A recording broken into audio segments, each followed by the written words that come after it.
Hello, everyone. This is Rev Brad, and you're listening to the Soccer Chaplains United podcast from the Touchline. Today, a record first on the podcast. I'm joined by 5 USL-Championship chaplains.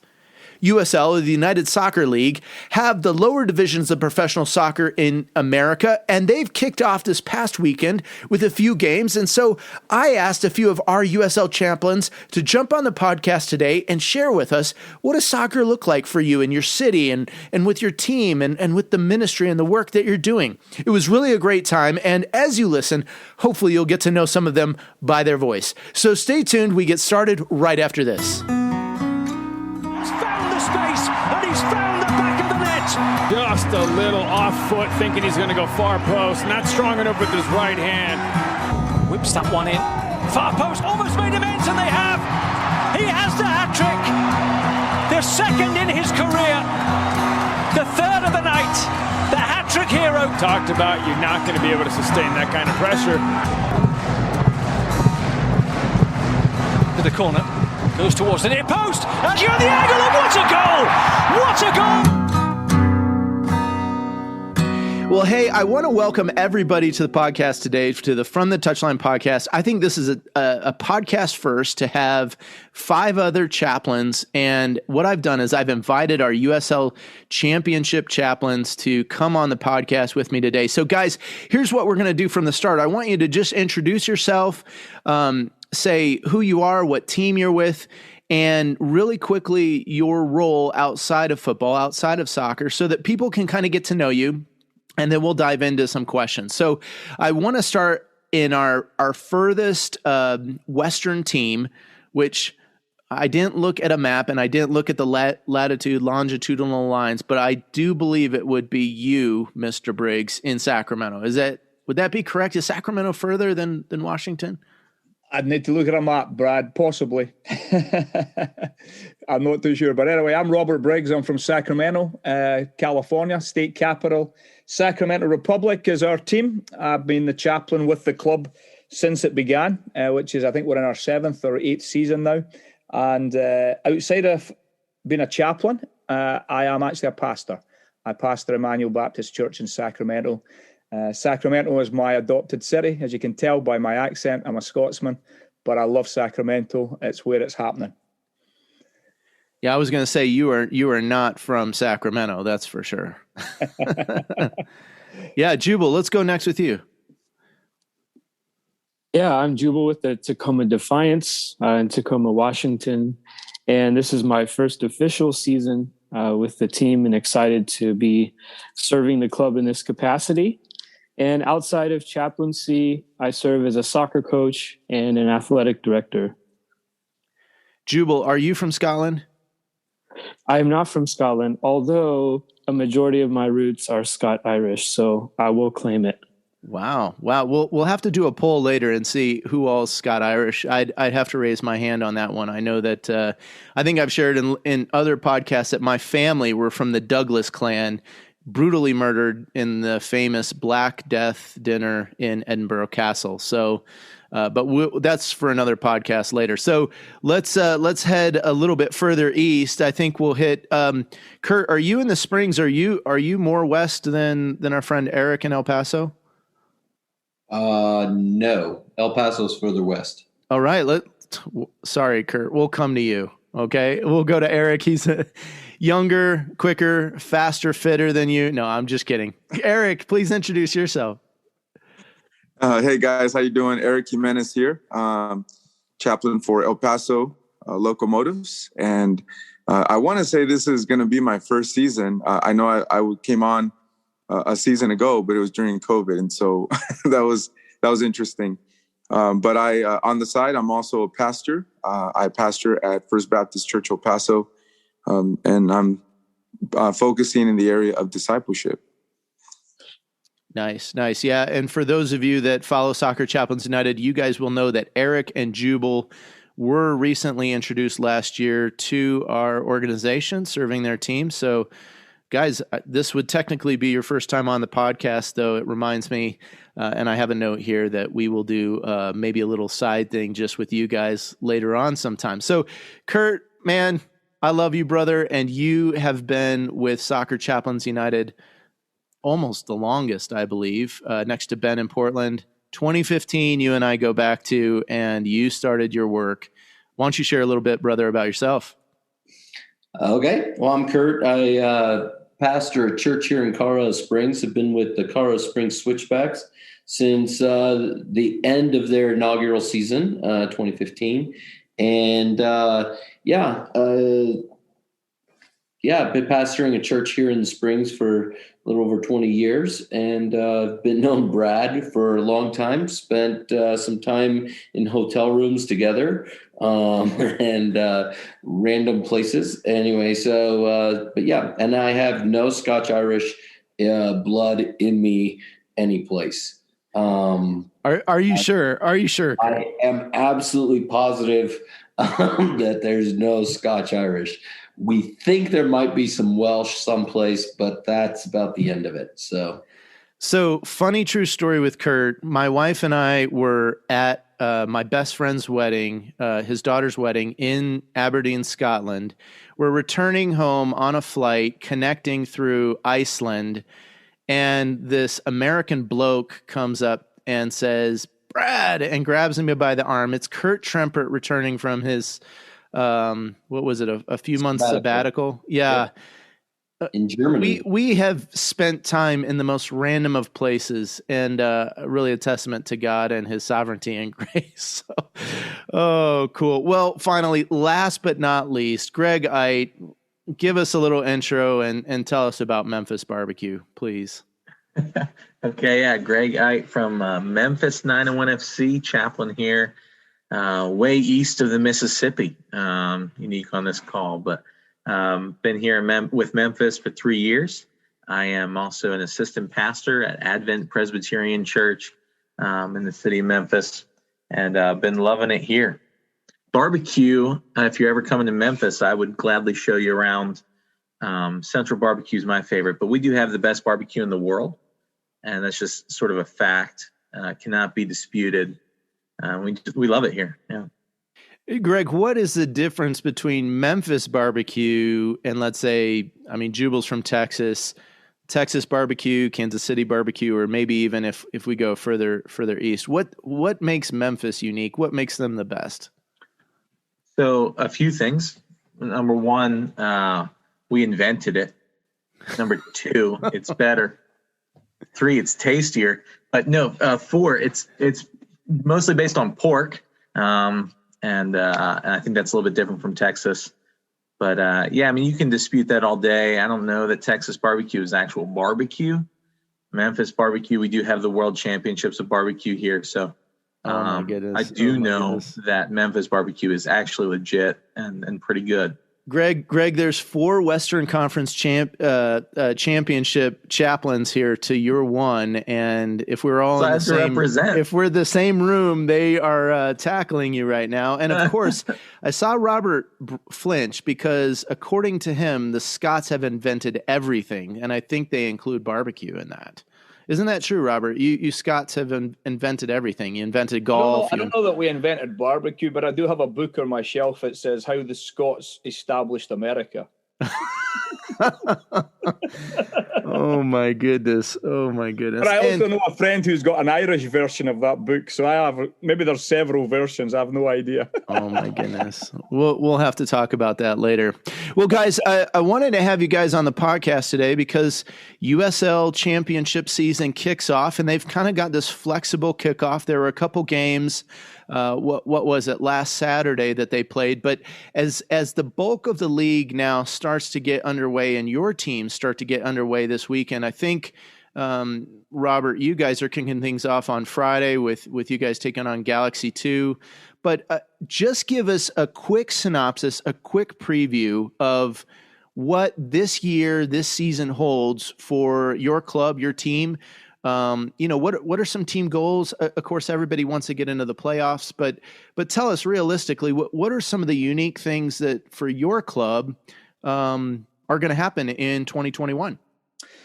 Well, obviously you'll realize, Brad, that we're coming off the back of the major disappointment of the MLS situation. The club hasn't given up hope that we may yet see some investors step in. We hope so. It's a great market. We think Sacramento will be a great MLS club, of course, but for the staff and the football side of things, we have to keep the boys focused and not get distracted. The MLS thing is for the management, the ownership to figure all of that out. We're very thankful. We have a great ownership team in Kevin Nagel and our new president, Todd Donovan, who, of course, was an MLS Galaxy player, a great guy. I have a very good personal friendship with Todd. They're doing all of that business in the locker room. Mark Briggs, who is my namesake, again, great guy, close friend. I got to know him really well, is building a team. I think that this season we have high hopes that we're going to compete and we're going to go far. He's bringing in a number of new players, some real strong, gritty lads, some real good players from different places. And we hope to go a little bit further than losing to a handball from Phoenix Rising like we did last season. We recognise Phoenix are setting a high bar. They're a great club and a strong club, and we got to do well against them. And Tacoma gave us a couple of good runs last season, so we've got to pick up with there. But I think there's high hopes. The boys are buzzing. I've been at a couple of the games. We got a good pre-season win against Oakland Roots 5-1 last Saturday. Some good showings. Of course, there's areas for improvement, but I think we're going to hit the ground running, Brad. I think going to LA Galaxy, of course, is always a hard game down in LA for us, bit of rivalry with them, but we have no reason to be afraid. We need to just go out there and do the business, and I think there's a good spirit amongst the lads. We've got a number of academy boys coming through, so we're blooding some of our younger men, and the club is in, I think, good shape moving into the new season, and we're aiming to go as far as we possibly can go, which hopefully can be all the way. Yeah, Robert, you referenced the disappointment as Sacramento key investor pulls out. MLS kind of rescinds their tag of Sacramento being one of the new franchises coming in. In fact, Phoenix is now kind of in the running, so to speak. That would be probably difficult for some clubs to swallow given rivalries and such. But Robert, I know too, sometimes when a USL club's about to make the jump, a lot of people jump on board to the USL club thinking, all right, I'm going to make the transition to MLS as well. And, the pay is better, the salaries are better. Do you have a sense that there's a few in the club that have come in more later years to kind of help with that transition and possibly make it themselves, and now they're faced with this huge disappointment? Or do you feel like Sac Republic is more just, no, we're a hardworking group of people, and whatever the task is, USL or MLS? Yeah, that's a great question, but I am very thankful that we have a club that, I would say this with all sincerity, we're marked by a spirit of humility. There is a genuine humility amongst the guys in our club, whether it be from the top to the bottom. And we are a family. We're very much a group that work together and are for each other. And I think that we recognize, of course, that MLS, if it doesn't come to us, it's disappointment at one level, but we are committed to football in Sacramento. We're committed to USL, and the boys that are in the team are focused on their football. Nice. And I'm very thankful for that. We've got a bunch of guys that are a humble bunch of guys. They're getting galvanized. Of course, the proof will be in the games and as we move into the season. But coming off the back of the disappointment, I honestly believe the club has done remarkably well. And Kevin Nagel is a great leader in himself. And I think Todd Donovan is just such an excellent guy. Honestly, has done a great job. We all have a real unity at the club. And we're just getting focused on the next thing, which is the USL-Championship this season. We will come out and we will show what Sacramento's got, and we'll stay focused on the things that we need to stay focused on, and we'll wait and see how things unfold. Nice. You mentioned Tacoma. Jubal, you guys have sort of I don't know if it's dubious or glorious, but you have the honor of Tacoma really values, it's really a youthful team. And we see that because they're closely aligned with Seattle Sounders, who are perennially contending in MLS. So Jubal, tell us a little bit, is it a challenge for Tacoma, being as young as they are, to take on a club like Sac Republic and show well?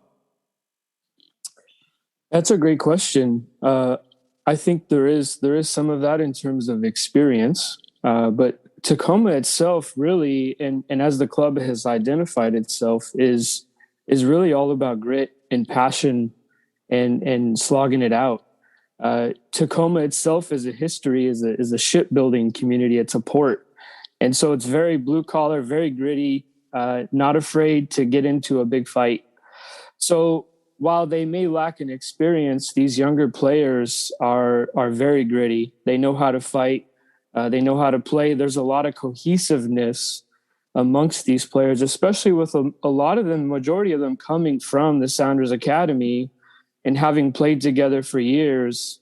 There's a real cohesiveness there that makes them a very strong side despite their age. So it'll be exciting to see them this season. Nice.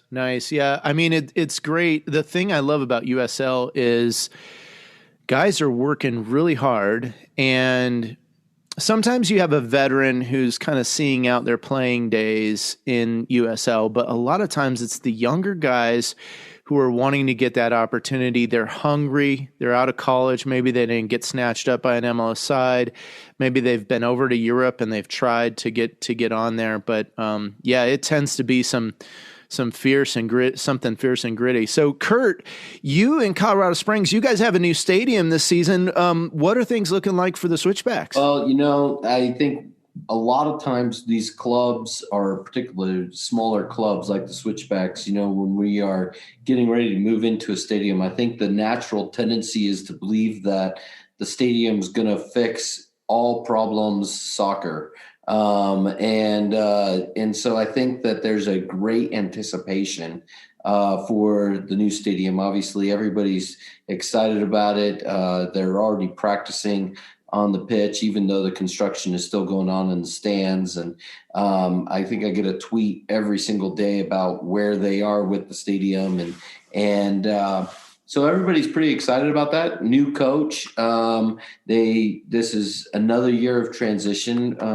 Unfortunately, we are on our third coach, and actually, if you count the interim, we're on our fourth coach in the last 3 years. So quite a bit of transition with our club.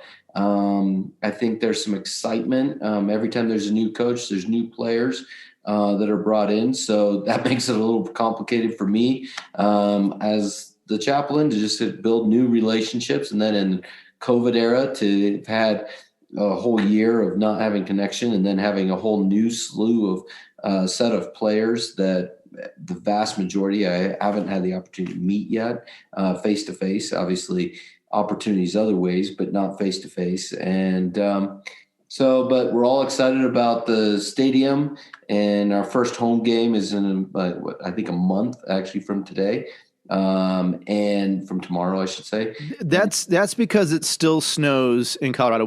I don't know how much you got, Kurt. We just got like 6 inches up here, and I was thinking we've got a game Saturday, so our first home game for the Rapids. For sure. I mean, for sure the weather is part of it, but the other side of it is they pushed it back even further this year.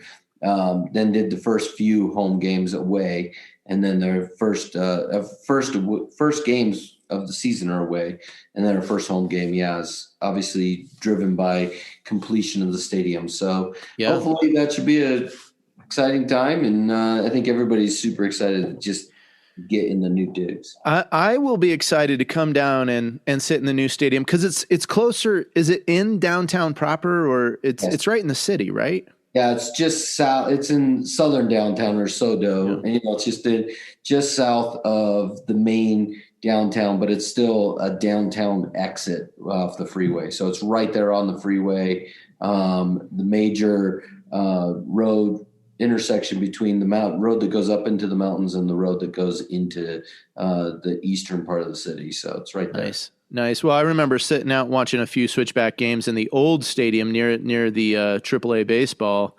And man, you'd see a storm come over the mountains and you're like, I am sitting on a lightning rod right here. I am going to leave. And they would. If a storm was bad enough, they'd tell people, go get in your cars.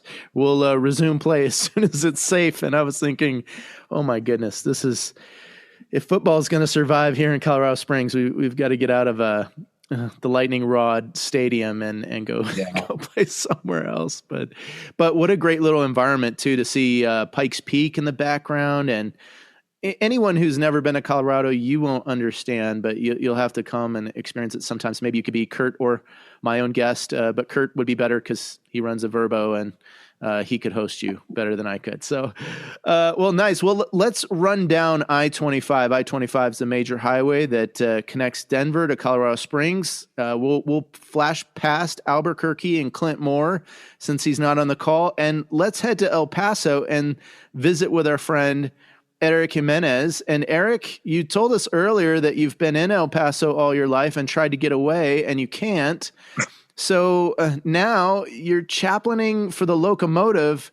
Hopefully you don't feel like you've been run over by a train. But tell us what this season looks like for you, and doing sort of this virtual chaplaincy that you and Jubal kind of started in this virtual way. What is this going to look like for you? Well, it's definitely exciting, Brad. There's a lot to look forward to. I've been able to follow the team a little bit, and I know there's quite a bit of transition. We've had some roster changes that I think are big. We had a really good season last season in as far as distance. They went pretty far, and they're gonna have to keep up. And really keep doing that, because in El Paso, being predominantly Hispanic, I think the standard's pretty high. When you come in and you have an exciting, season or two, and you kind of set the bar pretty high, there's going to be a lot of expectation, but it's been really neat to see, some of these players that are coming in. I think we're scheduled May 8th is for the first game. And so, it's not snowing down here. We don't know what that is in El Paso.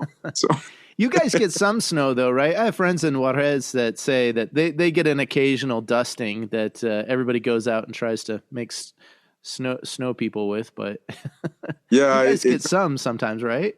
Yeah, we do. But it very quickly melts. It doesn't last very long. So yeah, but we do periodically. Yeah. Nice. So Erick, in El Paso, was it 2 years ago? You guys had a horrific mass shooting, and I know that at that time we were looking for a chaplain for Locomotive, and I know that they were really ingrained in the community to kind of stand with them in solidarity, show support, try to be really compassionate, sensitive. What's the vibe in El Paso now? Just because we've had a rash of shootings here in America in the last few weeks, does that reverberate through the El Paso community today, right now, or where are folks at with some of those things? Yeah, Brad, I think that, we're, 2 years out. That's pretty accurate timing. And I think we're in the process of, just healing from that. There's a sense of unity that did come, with that. And actually it's interesting, the Locomotives play at what we call, Southwest University Stadium. And that's actually where they held, kind of like a prayer time together for the whole community. People came out, and it was really neat, just to see the unity that came from that. But, there's also some pain. And so I think that, adding the Locomotives, that was about the time where, we started the team. And I think it gave people just another focus, not to just get caught up in the sadness of what happened. Not that we're trying to neglect it, but it definitely gives the community something to look forward to. And so I think because of that, it's brought, a sense of unity. And I think people are excited, they're excited to see what the next few seasons are going to, be like. Yeah. I think one of the exciting things for me with El Paso is when they bring a young kid from the community and he's part of the club, he's part of the team. To me, just that elevation, like you can, whatever circumstances you come from, whatever background or situation, like there's an opportunity for you. I get excited by things like that. Well, Greg, flipping, we'll go across to you now in our Eastern Conference team, Memphis 901 FC. Tim Howard is a co-owner of the club, and we've already heard you rave about Memphis barbecue. I'm sure we'll have to have maybe a listener poll or something. But Greg, give us a little bit of insight. What are things looking like for Memphis this year? And you've got maybe some new things going on with your club. Yeah, we do. It's exciting. We have a new head coach this season. He was assistant coach last season and the season before. He got a little bit interim time at the end of last season, but he is hitting the ground running and very excited. Ben Pierman, and he has been doing a lot of recruiting and finding new players. Out of 23 players, I think we only have 3 returning, maybe 4 from last season. So we are pretty fresh. And that's a little bit of a challenge for me, but it's exciting as well to be able to minister to all these new guys, welcome them to the city. Yeah. Yeah. And so looking forward to kind of what that's going to shape up to be this season. But I know Ben and I know he's either thinking, talking, working on soccer for 100 hours a week. And we kind of got a late start because of some Shelby County restrictions, different questions up in the air. And so we're still, they're still piecing the team together, still trying to figure out preseason stuff and what this season is going to look like. But still putting together a great crew and really excited about it here. Yeah. Nice. Well, guys, certainly it has been a challenging year with COVID behind us in 2020, but still seeing the effects of that. I'm just curious, sort of an open question to all of you. 2020 challenges aside, was there anything new or different that you adopted or adapted in your practice to offer sort of this pastoral care, this spiritual care, this chaplaincy? Was there anything coming out of 2020 where, as we get further down the road, you look back and you go, God, thanks, because that's helping me to shift. It's helping me to adjust. Would you say there's anything new you've adopted that's been helpful for ministry, and you're going to keep it going forward?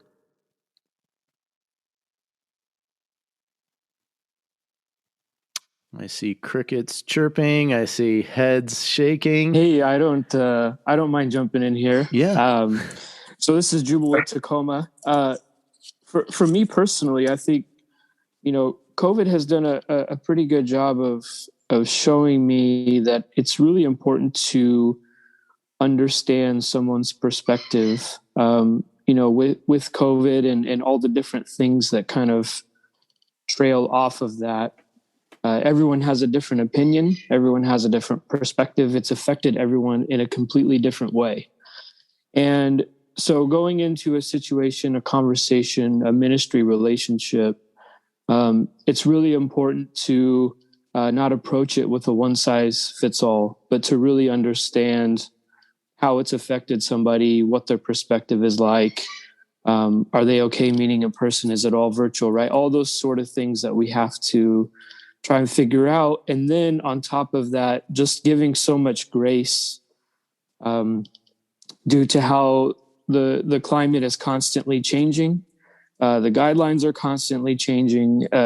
Everything is just constantly shifting and changing. And so we have to give each other just even more grace than normal as we try to figure out and work this together, because all in all, the only way we're going to get through it is we've got to be unified and be working together, and not let this thing continue to drive a wedge between us. Top man, Jubal, because I agree. During this time, I've had to learn what it is to navigate the different places that people are thinking and feeling. And so many people are driven by fear. And I know that fear is because they don't have Christ in their life. So in a space where I'm not afraid of certain things, like my family, we had COVID in January. So the big question is now, will you get the vaccine? And some people I see are so afraid I need to be first on the vaccine list, or some people aren't. They're like, I'm not taking those vaccines. And so here we are being, doing Christian ministry, being Christ to people, and kind of navigating the whole spectrum of where people are coming from. And you're right, Jubal, super challenged. But if we can walk in, I think this is part of our space as chaplains anyway. is we don't know where people are at, even if they identify as Christian, even if they identify as someone who might be a person of faith. We have no idea where they come from, and we need to give that grace and kind of first stop and listen and hear their story. And so, yeah, I've been in some meetings where we looked at each other and the person across the table is going, do you like masks? Do you want masks? Cause I hate this thing and let's take it off. So I'm like, yeah, let's take it off. I don't need it. But then I've been in some other meetings and situations where someone's like, hey, let's make sure we've got our masks on correctly and tighten it up around the nose and such. So what a strange world we're in and what a challenge. But any of the rest of you guys, what's been some of the things, some of the outcomes for you just in terms of COVID, in terms of your own ministry and lives? I'd like to add a little bit to that. I agree with all that, Brad. I think, one of the things for me coming in the middle of all this, I've been very, blessed, but I've also been forced to just emphasize on relationship building and being very intentional about it. When you can't go somewhere and meet with people, you have to really carve out time to, make phone calls, Zoom. And I think that's brought a level of relationship building for me, and just the different opportunities that we have to do that. And I think that very much jumps into what you guys are talking about. Through relationship building, I've been able to really understand where people are coming from and why they're there. Why do they think a certain way? What's happened. And so I'm going to carry over that into this new season, go in with all the roster changes. I'm really going to have to learn, who's there and know what they're about. And I think build on that and, do it again for the love and for the sake of Christ, and be intentional in that way. Yeah, and you guys face a challenge at USL where the athletes change so frequently because of income, opportunities, these different things, that it can be a really challenge to have these sort of relationships that last beyond a short season, for sure. And so it's key to developing those staff relationships, those coaching relationships. Those things are pretty critical for you guys as well. And it can be hard to. I used to think, like, even with MLS, although the Rapids have kind of been different, sort of the tenure of a player was a little bit longer. But I used to feel like I'm a youth pastor because I get 4 years maybe with these kids, quote unquote, before they move on. And it's funny because in seminary, I used to tell people, I'm never going to be a youth pastor. I would never love being a youth pastor. You have to say goodbye every 4 years. It's tough. But you guys have to say goodbye sometime after 4 months, sometimes after a year, 2 years. And it's really hard to keep developing those relationships. Robert, I'm curious, for you being in Sacramento, you've been around the club for a long time, but you've seen a lot of change between different groups and people. Yeah, I mean, basically right now we're in a rebuild, Brad, and all that has happened with the COVID issue. I mean, our club had 12,000 fans at games. We lost a lot of money last year. Other clubs that don't have a big fan base are not dependent so much, don't build their budget so much on the season tickets. And so we had to furlough so much, and there was a lot of gearing up. We're thinking we're gearing up in the next 2 years for MLS. So there's been massive upheaval at that level. In our community, I think that the club is much loved in the community. I think that the leadership, again, I really think about Todd, who's our president now. Really, they worked hard, Ben Gumpert before that, to really maintain unity through the COVID issue. We had conference calls, Zoom calls. The whole team was on it. I've never seen so many faces on a screen. We were having conversations and discussions. I mean, the club really worked hard to maintain and keep everybody together, but it was utterly exhausting, Brad. And there's no doubt that the mental stresses that came with that were challenging. I have a peculiar favour with the staff here, because I'm pretty much the longest guy in the history of the club now. There's one or two other guys have been here just as long as me, but I've been in with the furniture, as they say, from the beginning. And so, they're very kind to me. They're very gracious to me. They give me a lot of, they seek out counsel. The Lord has given me peculiar favour with a lot of these dear guys, and the pressures that they've been under has been immense. And I just do my best to bring the light of the gospel, the wisdom of Christ to the situation. And this year I'm really on a rebuild. None of the boys that have been in my studies are left in the club. They've all gone. So I'm really starting again almost from scratch with the players. Staff-wise, I've got a lot of favour with the staff, and I actually sit in staff meetings. I sit in strategy meetings. I get opportunity to do that. I've been pastoring my congregation through this. It's been utterly exhausting. In going outside, coming inside, wearing masks. Some of my congregation want to storm the Capitol. Some of my congregation want to sit in their basement. I got to shepherd everybody. It's been a tiring time, Brad. But I'm thankful. God has sustained us, and we're encouraged. And Sacramento is a developing city. There's a lot of good things here happening in our city. We've got our challenges. We've got some real homeless problems going on. But the club itself is still very much at the heart of the city. And people are desirous to see it prosper.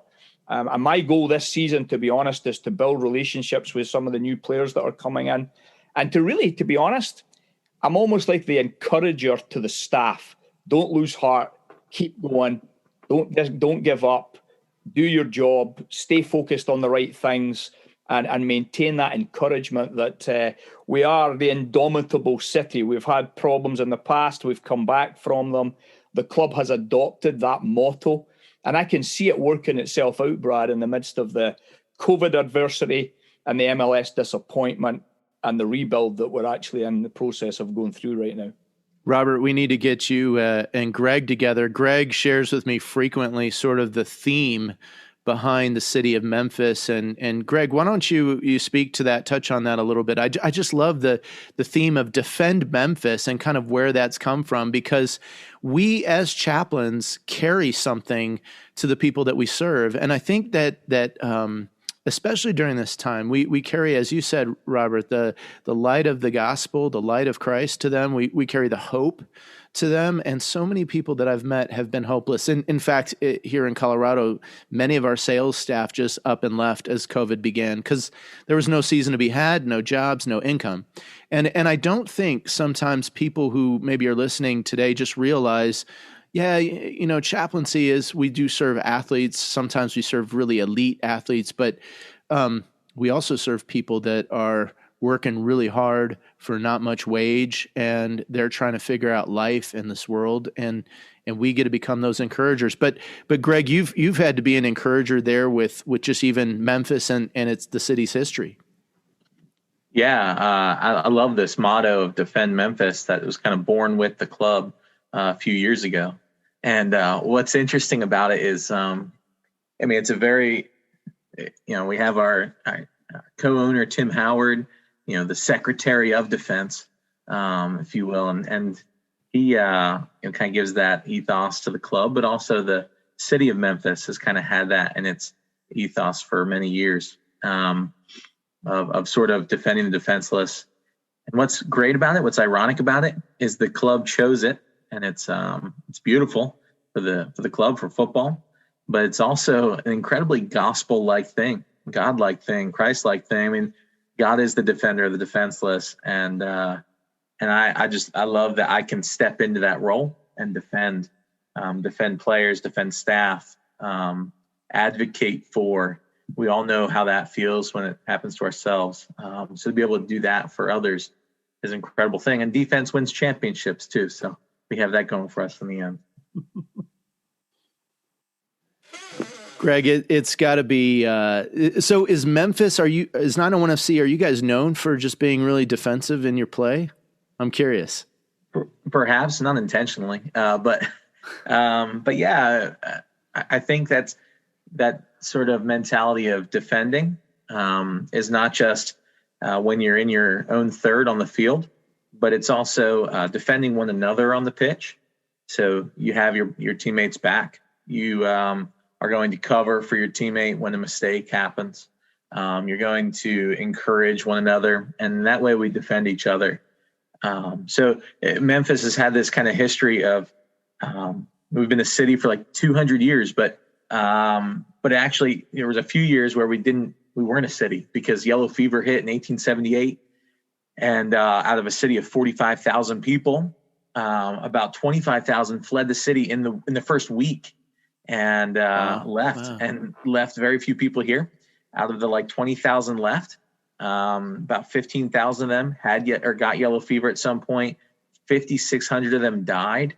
It was a very deadly time. But there was this group of like 28 nuns. And Sister Constance was kind of the leader, and they stayed in the city. They were offered a cabin outside the city, and they said, hey, if you want to stay here and take care of these people, you can.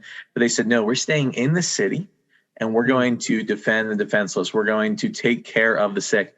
26 of the 28 ended up dying from yellow fever. Wow. But that kind of mentality, like I said, it's a Christ-like thing, but it also is a beautiful part of Memphis culture. We're ready to defend one another and care for one another, and look out for one another. And so I'm glad to see that infused into the club.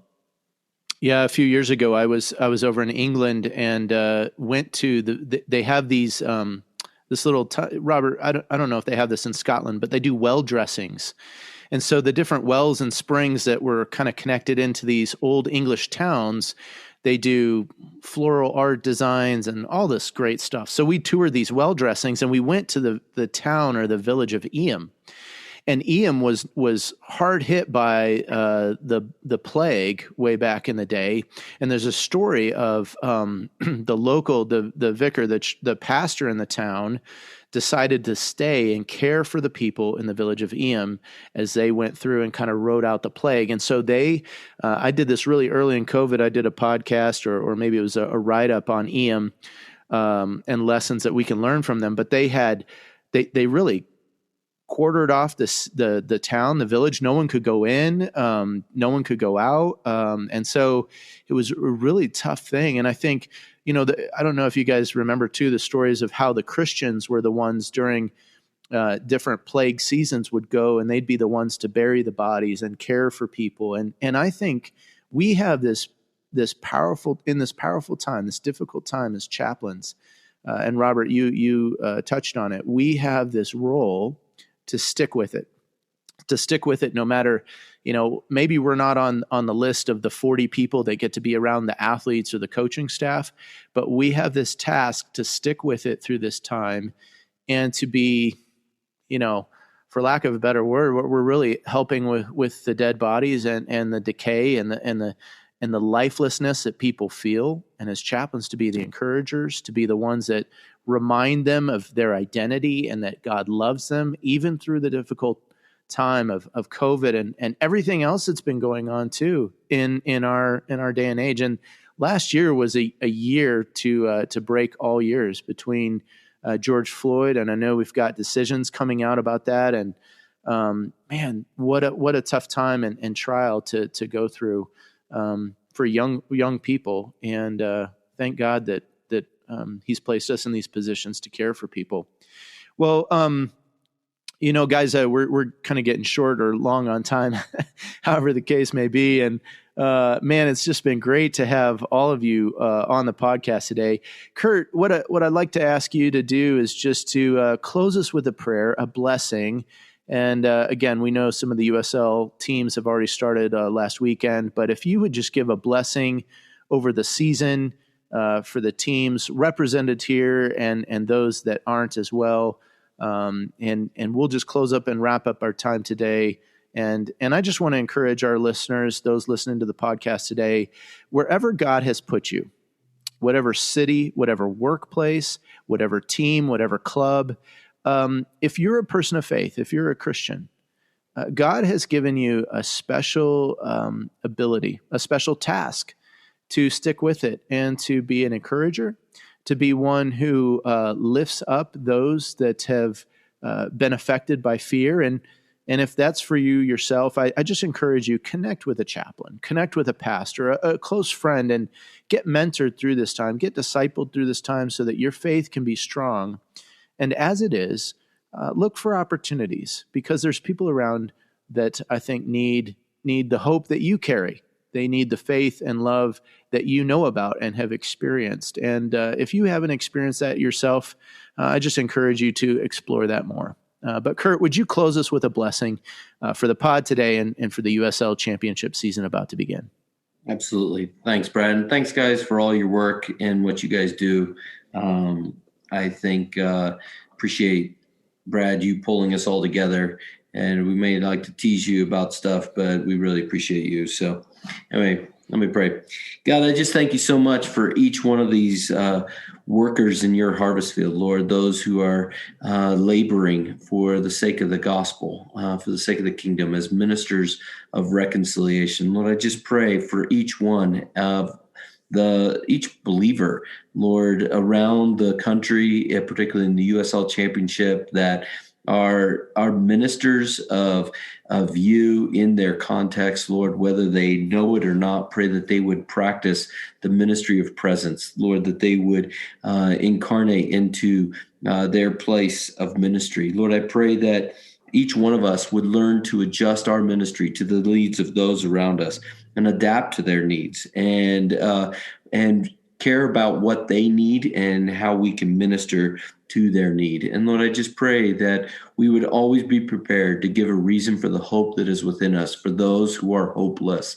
Lord, I pray that each one of us, Lord, would carry that hope into hopeless situations and minister you, Jesus, to those in need.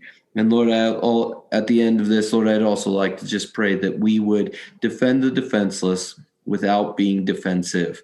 And Lord, I just pray that that would characterize us as a minister of your gospel, as a chaplain in soccer, as a believer in who Jesus is. Lord, that we would always defend the defenseless without being defensive. And Lord, I just pray that we would, in this COVID era, as we come out of this, hopefully, Lord, I pray that that would characterize what we're about. So Lord, I just pray that you encourage us, challenge us, correct us, lead us, empower us with your Holy Spirit, we pray in Jesus' name. Amen. Amen. Amen. Well, thanks, everybody. You've been listening to the From the Touchline podcast. This is Rev Brad. It's Kurt Trempert. Robert Briggs. Jubal McDaniel. Erick Jiménez. Greg Aydt. Oh, we did it. Awesome. Coming to you guys from the Touchline. Thanks, Brad. Take care. Thanks.